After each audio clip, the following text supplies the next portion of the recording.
રાજભા ક્યાં છે? એ ઇન્સ્પેક્ટર, આ ઘરનો ઉંબરો એટલે પોલીસ માટે લક્ષ્મણ રેખા છે, સમજો?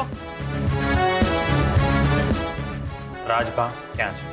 અમારા જેવા મોટા ઘરના લોકોના ઘરમાં પગ મૂકવા માટે તારી હિંમત કઈ રીતે થઈ? જા પહેલા એવી લાયકાત બનાવીને આવ, નહીં તો એનું પરિણામ બહુ જ ખરાબ આવશે. એ શું નામ છે તારું? એ દિવસે કહ્યું તો હતું, ભૂલી ગયો? હવે યાદ રાખજે, રોની. રોની નામ છે મારું. હા તો રોની, તું પણ એક વસ્તુ મગજમાં ફિટ કરી નાખજે કે પોલીસ વાળાની હિંમત પૂછવાની તારી કિંમત નથી, અને મારી હિંમત એટલે 56 ની છાતી ને ખાખી પડતી, જેના દમ પર હું કોઈ પણ ખોટું કરનારના ઘરમાં ઘૂસી શકું છું. અને જો કોઈ એની વચ્ચે આવે ને તો હું એને એની ઓકાત યાદ અપાવી દઉં. ક્યાં બોલાવો તારા ભાઈને. કહ્યું તો ખરી, ભાઈ બિઝી છે. જો હું પહેલી વારમાં છેલ્લી વોર્નિંગ આપી દઉં, રાજભા ક્યાં છે? કહ્યું તો ખરી કે ભાઈ બિઝી છે. હે રોની, યાદ છે ને તને સાહેબે તારો એક દાંત તોડી નાખ્યો હતો? હવે જો બાકીના 31 સહી સલામત રાખવા હોય તો સાહેબ જે પૂછે એનો સીધો સીધો જવાબ આપ. એક વાર કહ્યું, તમને સમજણ નથી પડતી કે ભાઈ બિઝી છે? રાજભા ક્યાં છે? એ એમને અંદર મોકલ, અમે અહીંયા જ બેઠા છીએ.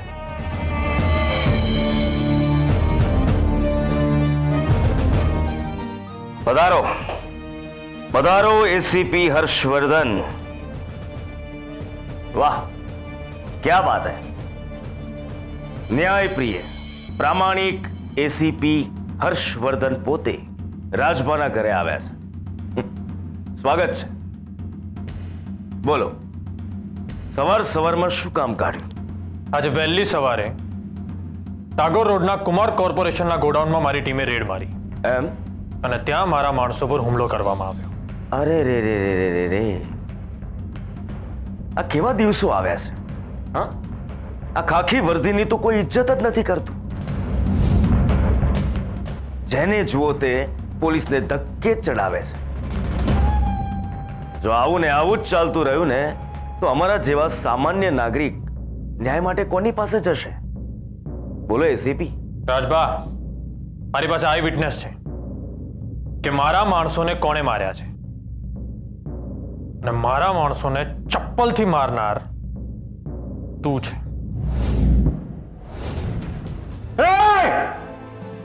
ભાઈને કઈ બોલવાનું નહીં. હા, અમારા મારા ભગવાન છે. તું કારે બોલાવ્યા અમને? ભૂલથી બોલાઈ ગયું હશે. કારણ વગર અમારા ઘરમાં આવીને અમારી સામે ઊભા રહીને અમને તુકારે બોલાવવાની આજ સુધી કોઈની હિંમત નથી થઈ. અમારા પરમ પૂજ્ય પિતાજી પણ અમને તમે કહીને બોલાવતા હતા. ચાલ જવા દે. અને શું કીધું તે હમણાં? તારી પાસે પુરાવા છે, આઈ વિટનેસ છે. ખાલી આઈ વિટનેસ છે એવું બોલવાથી સાબિત નથી થતું કે તમારા માણસોને અમે માર્યા છે. સમજાઈ ગયું? પુરાવા છે, પણ એના માટે તારે મારી સાથે પોલીસ સ્ટેશન આવવું પડશે. ભાઈ તારી સાથે ક્યાંય નહીં આવે. ભાઈને કોઈ હાથ લગાડે તો એક એકના હાડકા તૂટી જશે. એ ઇન્સ્પેક્ટર, તને કઈ ભાન છે કે નહીં? હા, તું ભાઈને પોલીસ સ્ટેશન લઈ જવાની વાત કરે છે?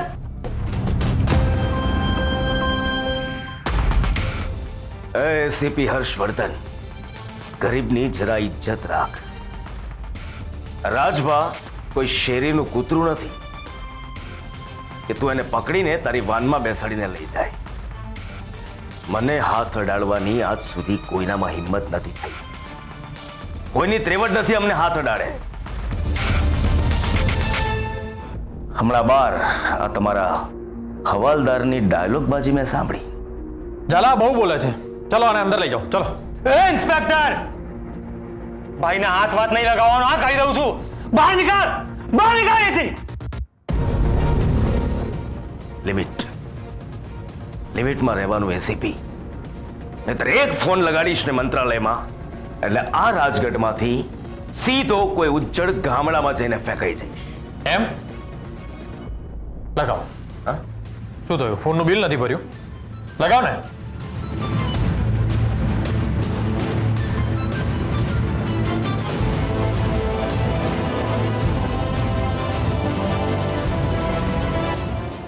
હલો, નમસ્કાર રમણભાઈ સાહેબ, રાજભા વાત કરું છું સાહેબ. જી સાહેબ, આજકાલ તમારા આ પોલીસ ડિપાર્ટમેન્ટ વાળા બહુ હવામાં ઉડવા લાગ્યા છે.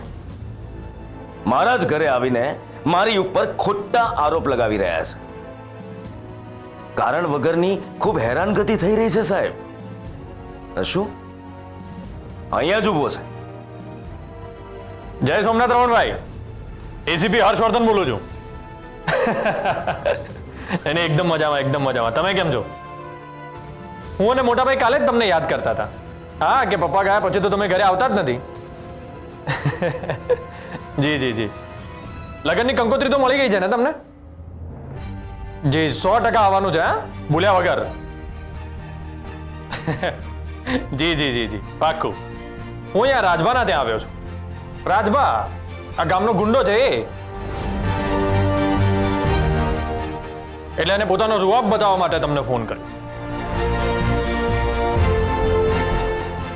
હા સર, એમાં મેટર એમ છે કે રાજભાના માણસોએ સવારે આપણા માણસો પર હુમલો કર્યો છે.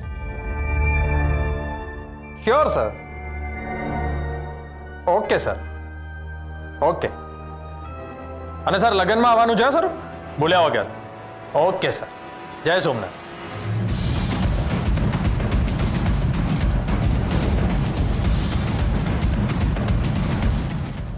આ તો બહુ નાનકડી મેટર હતી એટલે મંત્રીના પીએને જ ફોન લગાડ્યો છે. તો મંત્રી સાહેબને લગાવો. શું થયું? નંબર નથી? આપું? એસીપી, બહુ હવામાં નહીં ઉડવાનું, નહીતર તારી પાંખો કાપી નાખીશ. રાજભા, પાંખો કાપવા માટે તારા હાથ સલામત નહીં રહે એટલું યાદ રાખજે. એક સીધો અને સિમ્પલ સવાલ પૂછું છું કે તે મારા માણસો ઉપર હુમલો કર્યો છે કે નહીં? પુરાવો શું છે? સવાલની સામે સવાલ નહીં રાજભા. તે મારા માણસોને માર્યા છે કે નહીં? મારો પણ એ જ પ્રશ્ન છે. પુરાવો શું છે?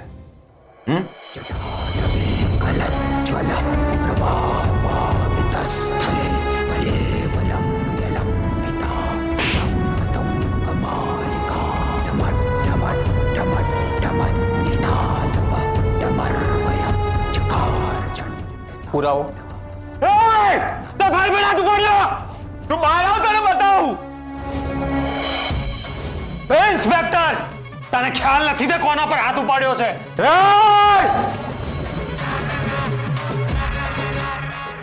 જો કોઈએ સેજ પણ અવાજ કર્યો છે ને તો એક એકના હાડકા ભાંગી નાખીશ.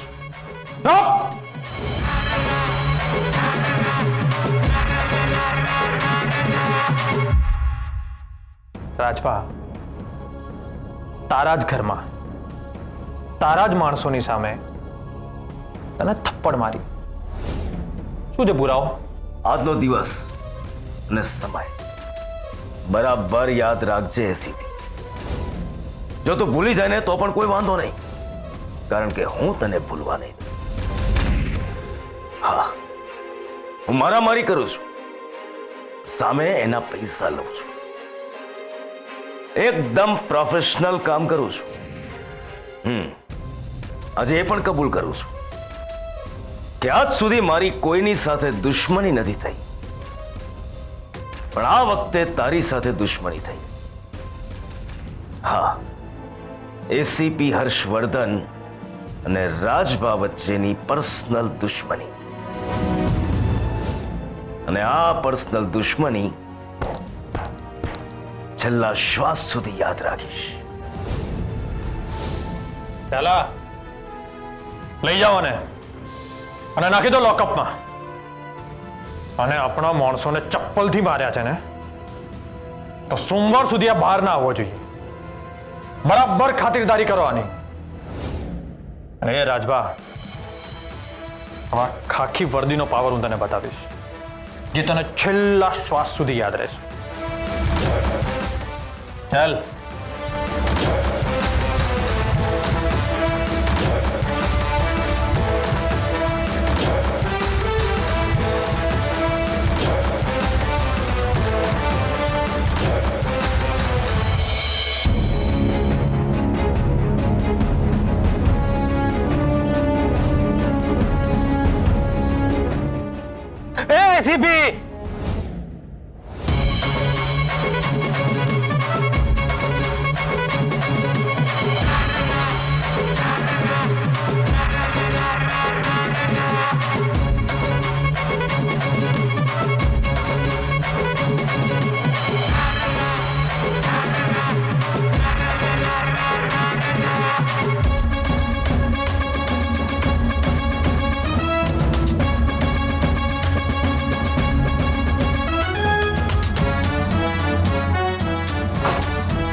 અને માનસી ક્યાં છે?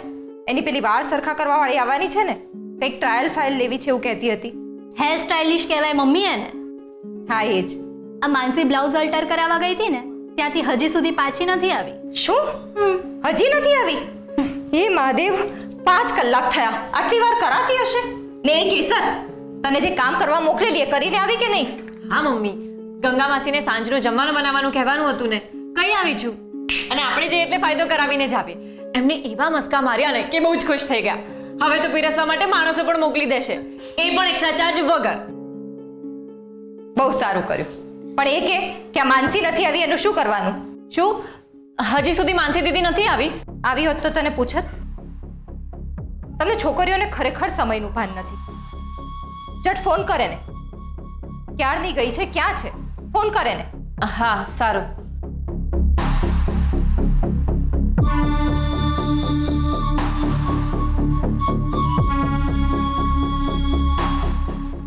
લાગ્યો? ના. શું થયું? લાગ્યો કે નહીં? ના, સ્વિચ ઓફ આવે છે. ક્યાં ગઈ હશે છોકરી?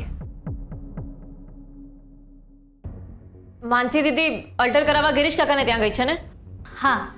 હું જઈને આવું.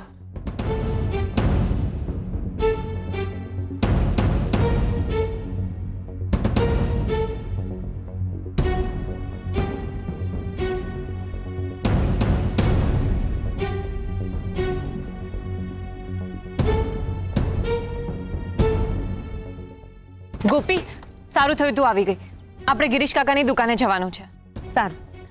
અરે પણ માસી મને સામાન લેવા મોકલી હતી, તો એ જ લઈને આવી છું. અને મારે અનેરી દીદીને પણ મદદ કરવાની છે, અને મારે બહુ કામ છે. ગોપી, એ બધું પછી કરજે ને, અત્યારે ચાલ ને મારી સાથે. અરે ના, માસી મને વળશે. તો એક કામ કર, ગાડી લઈ જા. અને તું લાયસન્સનું ટેન્શન કેમ લે છે? તને કોઈ નહીં રોકે, અને રોકશે તો પણ ઉલ્લુ બનાવવા તો તું માસ્ટર જ છે. ગોપી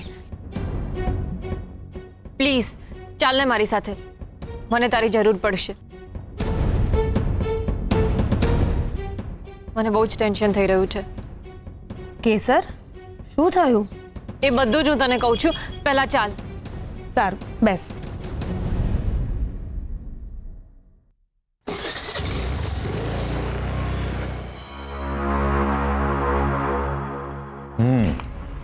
બરોબર, આ જ ફાઇલ. બા, આપેલી ફાઇલ.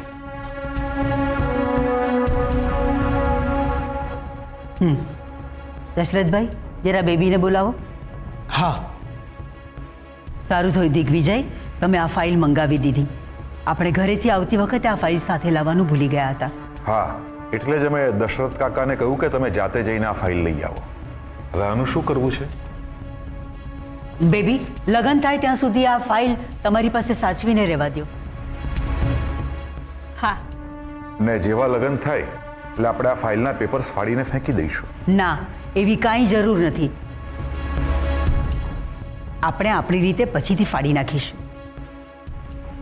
મોટી બેન, એવું તે શું છે આ ફાઇલમાં કે લગ્ન સુધી સાચવીને રાખવાની છે અને પછી ફાડી નાખવાની છે? દિગ્વિજય, શું છે આ ફાઇલમાં? ધીરેથી બોલો. એગ્રીમેન્ટ છે. શેનો એગ્રીમેન્ટ? તમારા બનેવીએ વિક્રમસિંહને માનસીના ભણતર માટે ઋણ આપ્યું હતું, મતલબ કે લોન આપી હતી. આના લેખિતમાં ક્યાંય પુરાવા નહોતા. એની જાણ થતાં અમે આનું એગ્રીમેન્ટ બનાવ્યું હતું.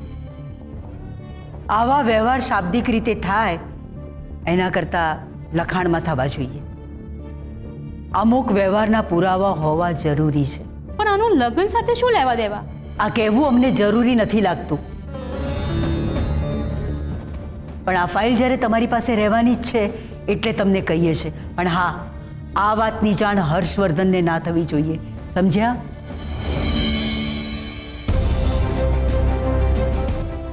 આ એગ્રીમેન્ટમાં લખ્યું છે કે જે દિવસે વિક્રમસિંહની દીકરી લગ્ન કરીને આપણા ઘરમાં ગૃહપ્રવેશ કરશે તે દિવસે આ ઋણ ચૂકતે થઈ ગયું ગણાશે.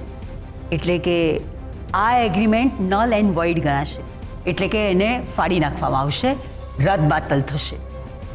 પણ જો કોઈ કારણસર હર્ષવર્ધન અને માનસીના લગ્ન ના થાય તો ઋણની બધી જ રકમ વિક્રમસિંહે વ્યાજ સહિત પરત કરવી પડશે એવું લખ્યું છે આ એગ્રીમેન્ટમાં.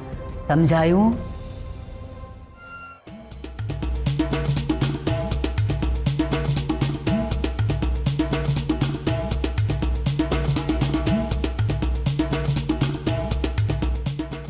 ગિરીશ કાકા, માનસી દીદી અહીંયા આવી હતી? ના, માનસી અહીંયા નથી આવી. કાકા જરા યાદ કરો ને. હા કાકા, તમારે ત્યાં આટલા બધા લોકો આવે છે એટલે ધ્યાન નહીં રહ્યું હોય. કેસર બેટા કેવી વાત કરે છે. માનસીને હું ના ઓળખું? અને માનસી આવી હોય તો હું તને ના પાડું કે નથી આવી? કેસર ચાલ.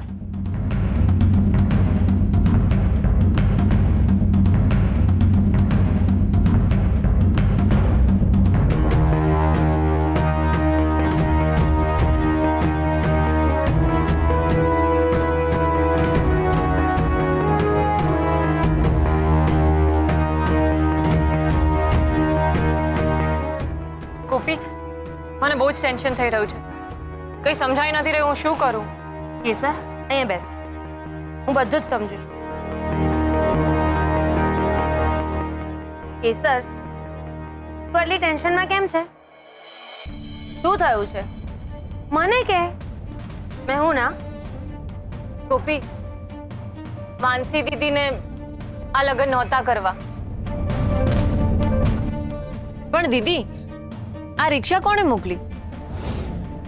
તું તો ક્યારની અહીંયા જ ઊભી હતી ને? પપ્પાએ મોકલી છે. કેસર, હા દીદી. એક મિનિટ અહીંયા આવ ને. હા બોલ ને.